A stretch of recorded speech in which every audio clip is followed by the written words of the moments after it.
নমস্কার বন্ধুরা, মনি রেমেডিসে আপনাদের সবাইকে স্বাগত জানাই।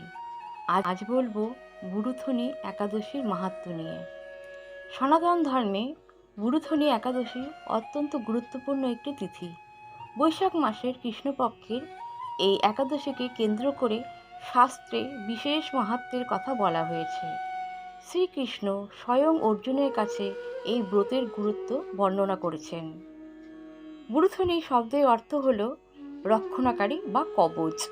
এই ব্রত পালন করলে ভক্ত সমস্ত প্রকার পাপ এবং জাগতিক দুঃখ কষ্ট থেকে রক্ষা পান। এমনকি বড় কোনো ভুলের কারণে আসা দুর্ভাগ্য এই ব্রতের প্রভাবে কেটে যায় বলে বিশ্বাস করা হয়। এই ব্রত পালনের মাধ্যমে মানুষ ইহলোকে সুখ ও সমৃদ্ধি লাভ করেন এবং পরলোকে মুক্তি বা মোক্ষ প্রাপ্ত হয়।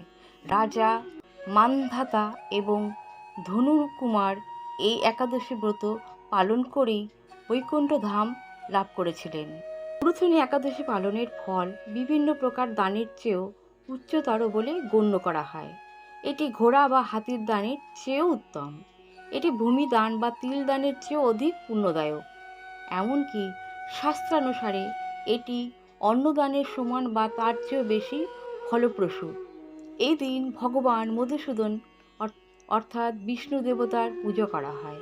ভক্তরা সারাদিন উপবাস থেকে ভগবানের নাম সংকীর্তন করেন। এই দিনে আমিষ আহার, মিথ্যা বলা, পরনিন্দা এবং ক্রোধ বর্জন করতে হয়। কাঁসার পাত্রে ভোজন বা মুসুর ডাল খাওয়া এই ব্রতের সময় নিষিদ্ধ। একাদশী রাতে জেগে থেকে ভগবানের আরাধনা করা অত্যন্ত শুভ বলে মনে করা হয়। পরদিন দ্বাদশী তিথিতে উপবাস ভঙ্গ বা পালন করার মাধ্যমে এই ব্রত সম্পূর্ণ হয়। বিশ্বাস করা হয় যে ব্যক্তি এই একাদশীর মাহাত্ম্য পাঠ করেন বা শ্রবণ করেন তিনি অশ্বমেধ যজ্ঞের ফল লাভ করে থাকেন। জয় শ্রীকৃষ্ণ। তবে আজকের এই ব্রত কথা কেমন লাগলো? যদি ভালো লেগে থাকে শেয়ার করতে ভুলবেন না। নমস্কার।